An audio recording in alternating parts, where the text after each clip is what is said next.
My name is Edward Streeter. I'm a urologist based at Kent and Canterbury Hospital, covering all of East Kent. My specialist areas are prostate and bladder disorders. I have private practice here at Ashford Hospital also.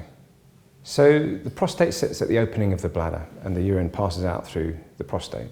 As men get older, their prostate generally gets larger, so the majority of men will develop benign prostatic enlargement during their lifetime. Around 1/3 of men over the age of 50 will have bother from those symptoms. That's difficulty passing urine with a slow flow, having to go more frequently or more urgently, or start getting up at night. Not only is it annoying, but it can also cause damage to your bladder.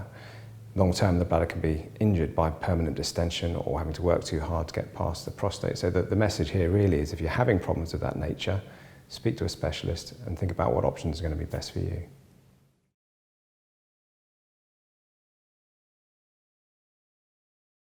So when you speak to a specialist, first of all, you'll be asked questions about your symptoms and any allied other medical conditions which may be contributing. You'll be asked specifically what risk factors you may have for prostate cancer, because that clearly weighs a lot on men's minds when they're having this kind of problem. If that's a concern, then obviously you'll be investigated for that separately. You'll be examined, your prostate will be checked for its size and if there's any irregularity in its outline to suggest cancer. And then you may have some other tests, such as a urine test or a blood test known as the PSA, again looking for the risk of prostate cancer.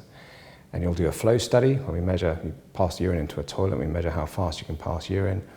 You may well then have some other investigations dependent on that, including, for example, a local anaesthetic cystoscopy where a narrow telescope is inserted up into the bladder. That again allows us to look at the shape and size of the prostate and determine which treatment option might be best for you. That done, we'll then have a discussion about what options you can follow. Lifestyle measures simply, or medications, or a range of surgical interventions, some minimally invasive, some more invasive. They all have a range of risks and benefits associated with them, which will be discussed.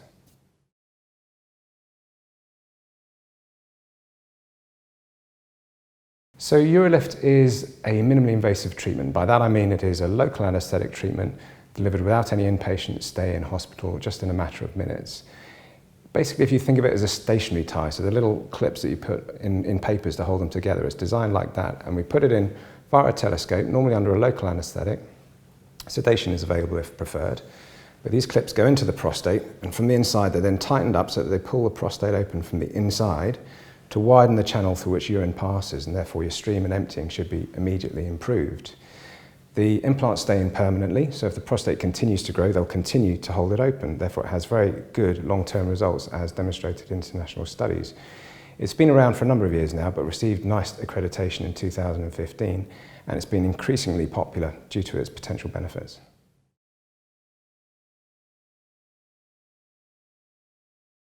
So primarily, its number one benefit is its relative lack of side effects. It's very quick to deliver. As I say, usually under local anaesthetic, though sedation can be offered if preferred. It takes just 5 to 10 minutes to do. You don't have to stay in hospital. Normally you go home an hour or two later. You don't normally need a catheter. There's very little discomfort. If there is discomfort, it normally lasts just a few days, at worst a week or two, but very much quicker recovery and return to normal activity compared to other surgical treatments. Importantly, it doesn't have any sexual side effects, so there's no risk of impotence, and there's no risk of retrograde ejaculation, and that is where the semen no longer comes out, which is very common with other surgical treatments. The recovery period is very fast, so you can get back to normal life within a few days, really. It has very low risk of other long-term problems such as scarring, and if in the future you did need further treatment, it won't prevent that. So really it should be thought of as a very good alternative to either other surgical techniques or indeed those men struggling on with medication who want to think of something else. So if you have any concerns regarding your waterworks, please speak to your GP or make an appointment to see one of us here at the Ashford Hospital. We'd be glad to help.